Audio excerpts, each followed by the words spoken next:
Okay, this is a lock called the Adamant.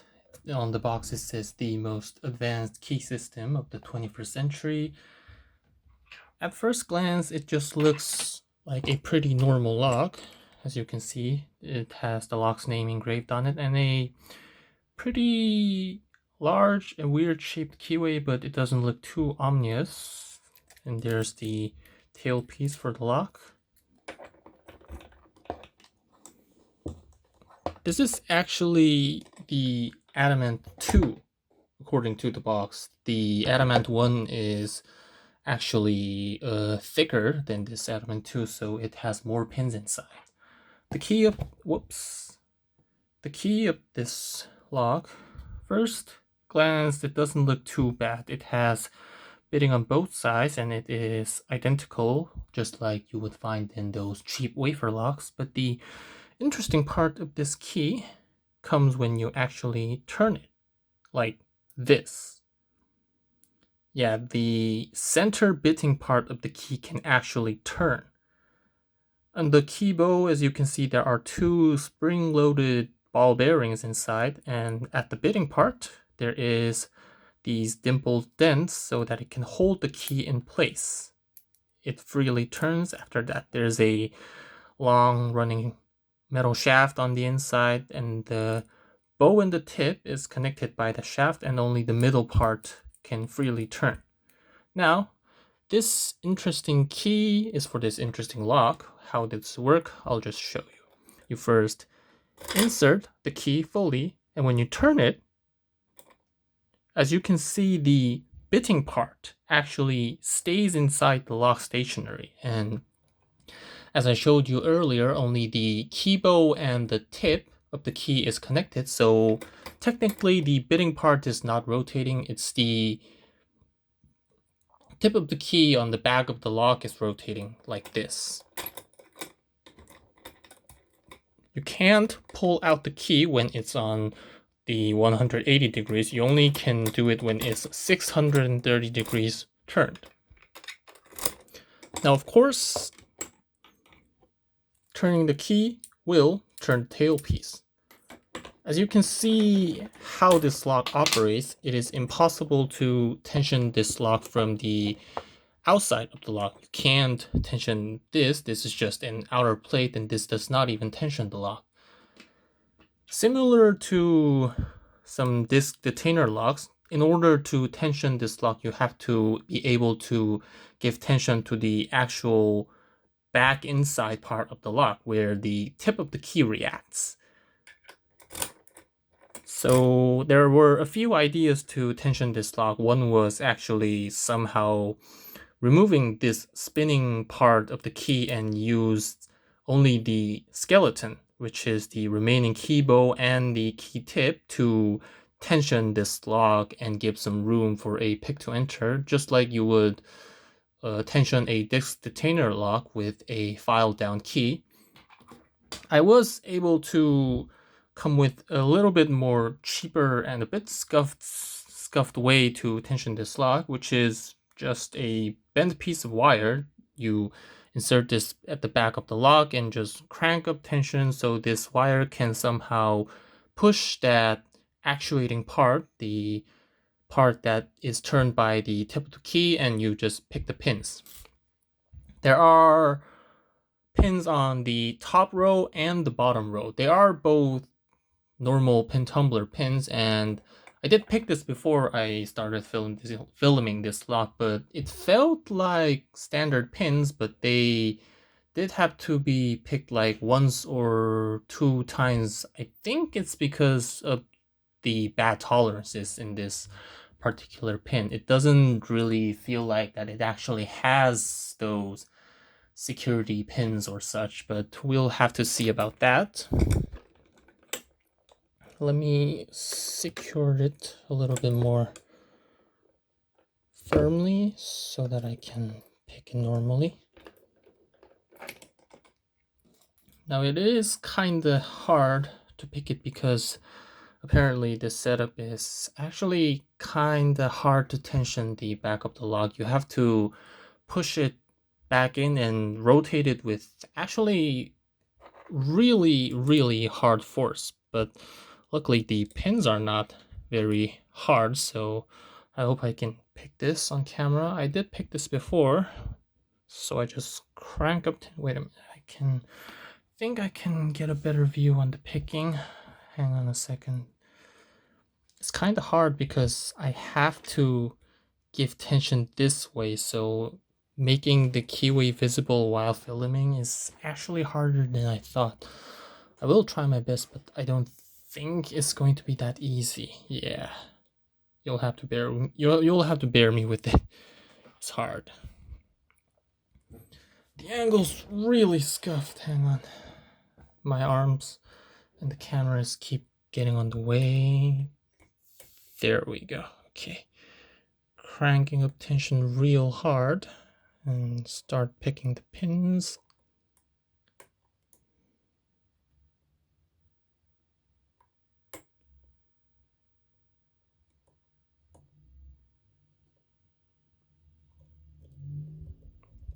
Just the first one, second, third.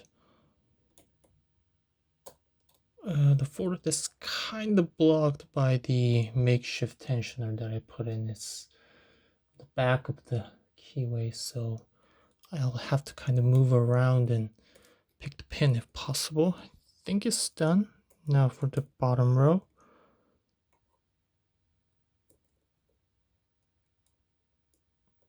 There are a total of 4 pins on the top row, and I'm feeling only 3 pins on the bottom row, but I'm not sure. I think I'll have to reposition the tensioner. It's getting on the way. Okay, put it in like that, crank up tension. I have to make sure that this doesn't block access to the 4th pin on the top row, because it's really hard to do so. Hope that works.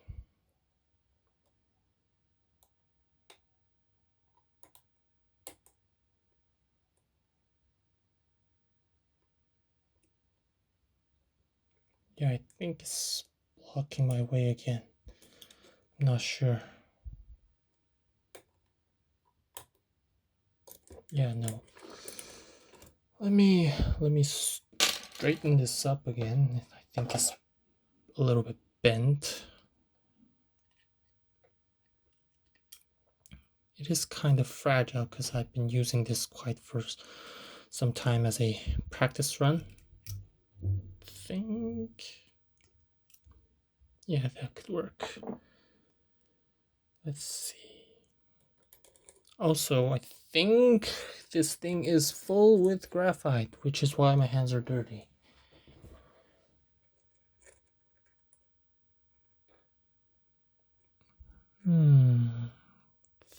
Think.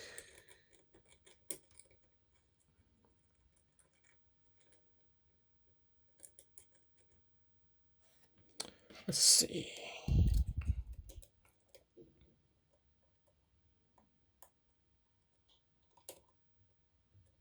It's not getting tension. Well, crank up tension. There we go. Pins are binding. I think I can access the 4th pin this time.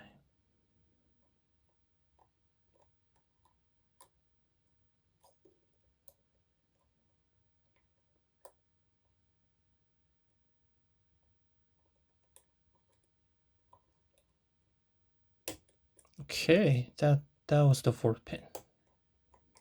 Should have been set now. Let's go to the bottom row.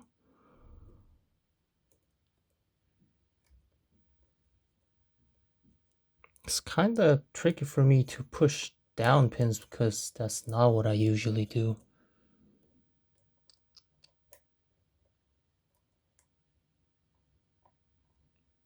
I might have overset pin 2 on the top actually, I think. Yeah, I have to reset. It's kind of hard to do this lock.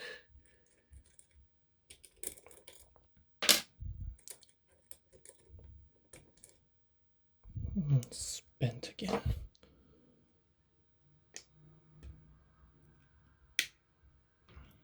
There we go.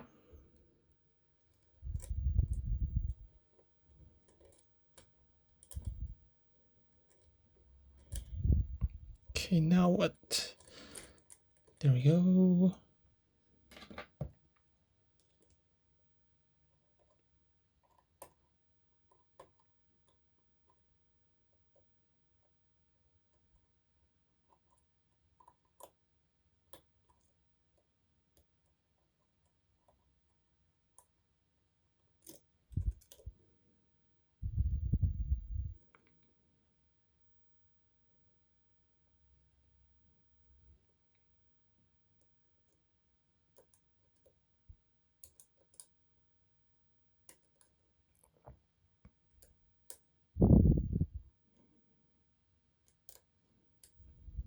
Ugh, the bottom pins is tricky.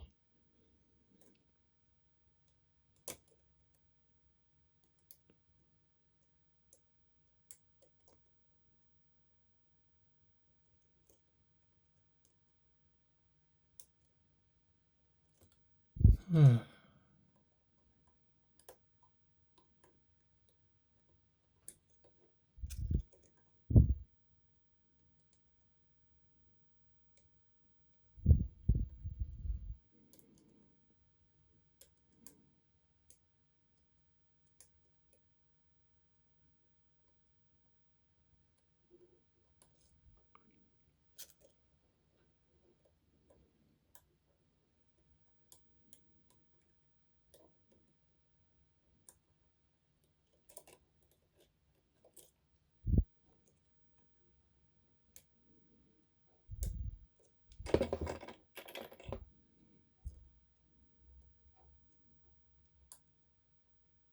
I think it's almost done. What is holding us off?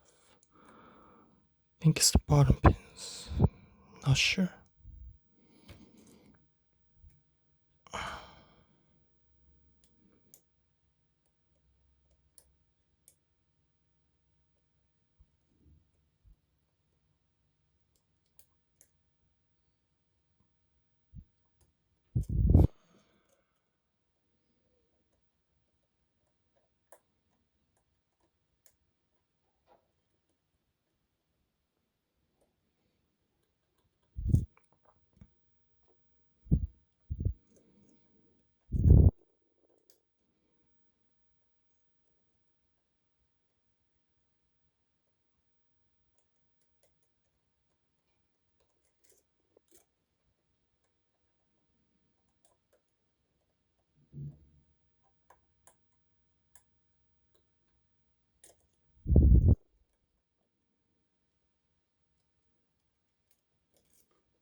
Is it open? I'm not sure.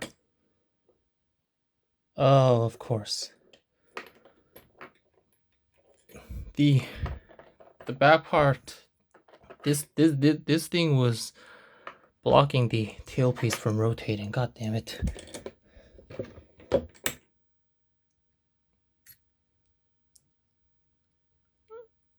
I'll show you that the tailpiece turns just like that. I can't rotate it too much or this will break. But yeah, it's picked. Let me re-rotate it. Rotate it again. There we go. Just to be clear, I will remove this and make this move freely and then pick it just one more time to make it absolutely valid as a valid pick. Let's do that just one more time. My fingers hurt when I do this. I have to really crank it up because it's hard to tension with this scuffed setup. But if it works, it works.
Oh,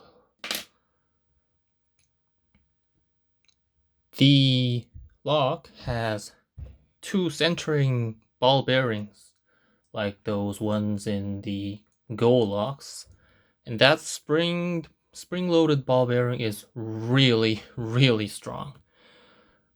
Like the past 2 minutes, the pins were all picked. It's just that I had to crank up tension like really stronger. But yeah, I think, yep, the lock is picked. Whew. This is very hard in this setup.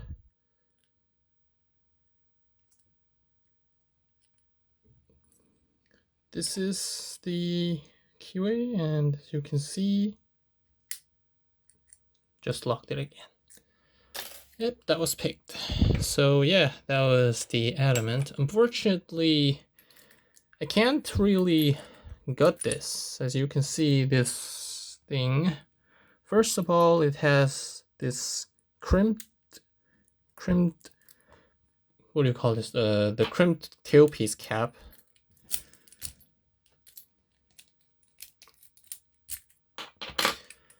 And here, as you can see on the frontal ring, there are these 1, 2, 3, and 4 pins that are likely drilled in, and I think you'll have to drill this out in order to remove the front plate and somehow gut this lock. I don't think I am able to gut this now, so I'll finish off this video by the explanation and the picking part.